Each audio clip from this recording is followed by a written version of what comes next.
When an evil spirit tries to destroy Sage Academy, two superpowered friends must use their magic to protect the professors and students at their school. When she was very young, Nory felt different from other children. Unlike all her classmates, the girl had yet to find anything that made her special, until one day, something bizarre happened. At the age of 7, Nory was watching the neighbors from her bedroom window when she saw a kitten in the garden. At that moment, hair began to grow on her face and she transformed into a feline. When her father entered the room, wings sprouted from her back and Nory finally found what made her different from everyone else. A few weeks later, the two girls join the other students at the Sage Academy and wait for a bus to take them to their future school. But instead, a strange guy comes out from behind a tree and tells them that he will guide the newcomers to the school. After saying goodbye to their parents, the young people enter the forest and follow the man on a trail. After a few minutes of walking, the group finds a portal and Bud is the first to go through. Nory and Reina follow and are followed by the rest of the group. Within the first few minutes, the students discover that their cell phones don't work at the school and, that same day, they meet the principal, Linda. The woman presents the 5 categories into which the newcomers will be divided based on their natural talents. The fuzzies are the group of students who can communicate with animals. The flickers can attract objects to their hands. The flares are those who can master the power of fire. The flyers are those who can float and, finally, the fluxers have the gift of transforming into any creature from the animal kingdom. Before starting classes, all students must take a placement test so that their skills can be assessed by their professors. The first to be tested are the flares, who have to light a candle that is 2 meters away, and Philip is the first to be evaluated. He then receives a card and the principal orders him to wait in the courtyard while the other students take the test. However, when it's Elliot's turn, the boy can't light the candle, because instead of flames, he releases a smokescreen and the professors consider him a lost cause. Finally, Reina introduces herself and proves to be the most powerful among her colleagues, as she manages to complete the test using only her little finger. Next, the fuzzies are assessed and the students have to ask a dog questions. At the end of the quiz, the student passes if they get all the answers right. The way the professors assess the flyers is through a short flight, in which the students have to stay 1 meter above the ground for 30 seconds. However, when he takes off his backpack, which is full of extremely heavy stones, Andres quickly floats up to the ceiling and can't get down. As well as being disqualified, the boy gets stuck up there and has to be rescued. Finally, fluxers must transform into a spotted cat and maintain this appearance for 6 seconds before returning to their human form. However, when Nory enters the room and transforms, bat wings begin to appear on her back in less than 2 seconds, which startles all the professors. When she realizes that she has completely lost control of her powers, the girl returns to her human form and receives an envelope like all the other freshmen. At the end of the exam, the students gather in the courtyard to open their cards and find out where they have been allocated. At this point, Reina learns that she has been accepted into the Flares group, but Nory is not sent to the Fluxers. Instead, the young woman finds the acronym UDM on her card and wonders what that category is. The principal then orders the students to go to the cafeteria to pick up their uniforms, except for Nory, who will have to follow a forest trail to reach her destination. At this point, the two friends part and wish each other good luck. When she arrives at the UDM headquarters, the young woman is greeted by Bud and enters an underground shelter. When she enters the classroom, she meets the other students who have failed their tests and discovers that she has been sent to the Misfits Club. There, young people are not allowed to study magic and all their lessons are the same as those taught in any school. For several years, Sage treated the UDMs like any other student.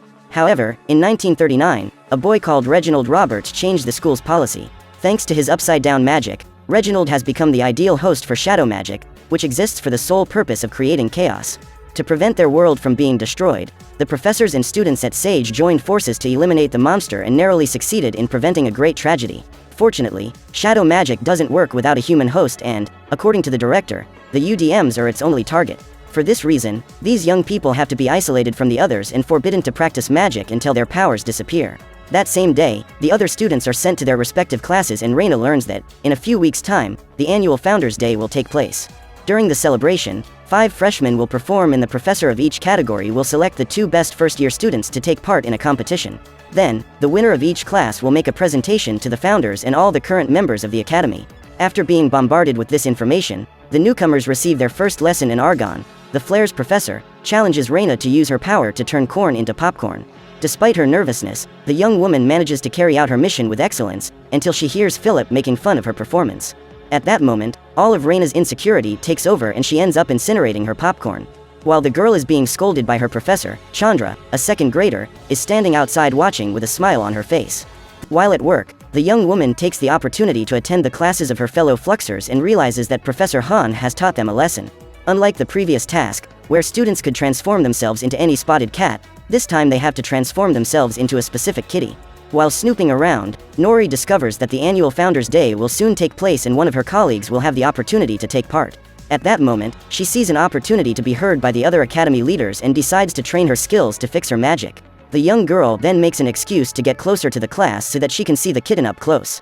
This way, she is able to analyze its characteristics well enough to reproduce them in front of the whole school. However, once again, her powers sabotage her and Nory is transformed into a bizarre creature. Immediately, Professor Han calls Bud and asks him to control his students, because the principal will be furious if she finds out what has happened. When lunchtime arrives, all the students gather in the cafeteria and Nory tells them that she has drawn every detail of the cat that Professor Han was holding. Now all she needs to do is practice her skills. Seeing her best friend on the other side of the cafeteria, Reina gets up and walks towards her, but is scolded again by Miss Argon and goes back to sit with her class. After popping all the popcorn kernels with his powers, Philip is elected the best student in the class and the professor orders Reina to challenge him. Despite succeeding in her task, the young girl's popcorn is a little burnt and, once again, Argon is disappointed with her pupil's performance.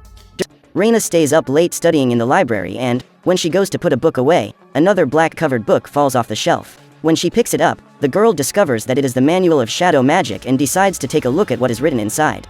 But when Reina opens the book, the lights go out and she realizes what a big mistake she has made. After putting it back on the bookshelf, the young woman picks up her things to return to her room and realizes that the book has started chasing her. Meanwhile, Nory is at the boarding house with her misfit friends who help her time how long she can keep the appearance of a feline.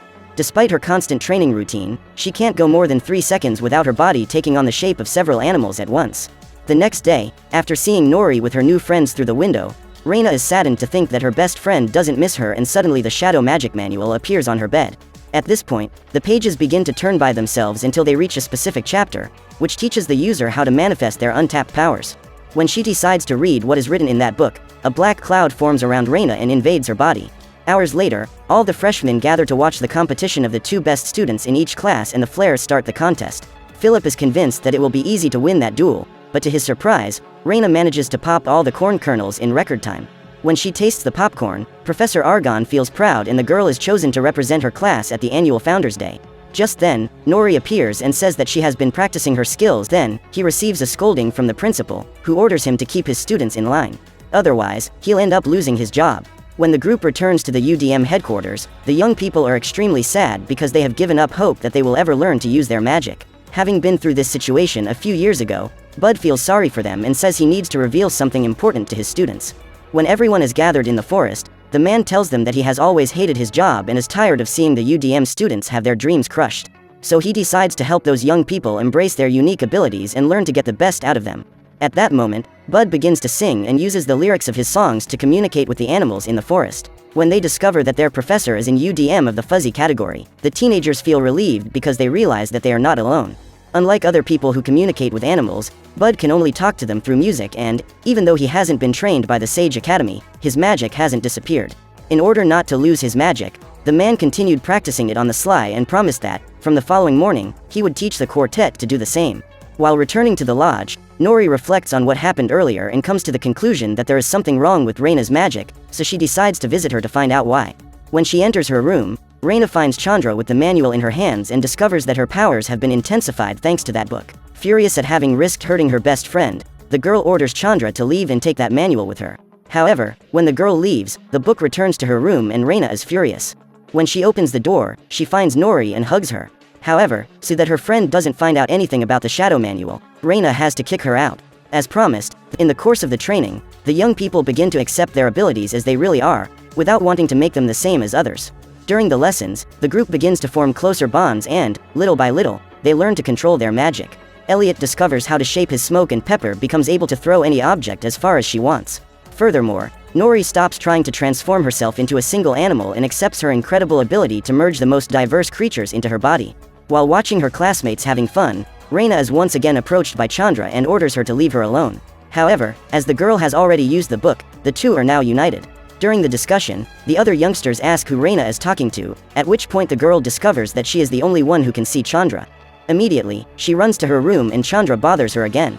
She knows that Reina has no idea of the extent of her powers and claims that her magic is much stronger than that of any of her colleagues.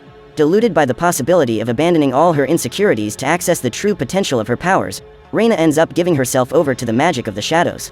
When Nory finds her, she realizes that her friend has been possessed and discovers that the UDMs are not the only targets of that evil spirit. The creature then reveals that the whole school will soon be destroyed and Nory must flee so as not to become the first victim. On the morning of the event, all the students and professors gather in the garden and Linda invites Reina to go on stage and give her presentation. At that moment, the young woman remains seated and gives just one demonstration of her great power. She then stands up and says that she has prepared something even more impressive for that special day. Suddenly, a giant fireball emerges from her hands and its shadow spreads across the garden. Then a frightening voice breaks into the room and announces that, after so many years, he is finally back. Upon hearing this, the professors discover that this is the same spirit that possessed Reginald decades ago, and then they realize that shadow magic doesn't only attack UDMs. In an attempt to stop the monster, Argon and her students team up to launch a giant fireball, but the demon remains unharmed. At the request of the principal, the Fuzzies call the birds of prey to help them in the battle, but the animals are frightened at the sight of the monster and quickly flee. So the Fluxers need to transform to attack him, but their animal forms are completely harmless. When all seemed lost and all alternative attacks had been exhausted, the UDM appeared and Pepper drove the creature away while Elliot created a smokescreen to blind it. Soon afterwards, Andres baits the monster and distracts it so that Nory can take it down. When the demon is on the ground, Linda orders everyone to unite their powers to destroy it, but Nory prevents anyone from getting close. The girl knows that the monster is actually her best friend, so she risks her own life to help Reina take control. Just as Nory was about to be attacked, a fireball emerged from inside the creature and managed to destroy it. Seeing that her friend is free of shadow magic, Nory feels relieved and hugs Reina. After Sage Academy was saved by the UDMs, many changes took place and the UDM program was cancelled. Now, the UDMs study alongside the other students in their class and learn to control their unique magic. Once again, Bud has been promoted and has become the Fuzzies' official professor. Unlike before, the tables in the cafeteria are no longer separated into categories and young people are free to cultivate friendships with students from all groups. So what did you think of this movie? Leave it in the comments below. And if you like the video, like and subscribe for more movie recaps.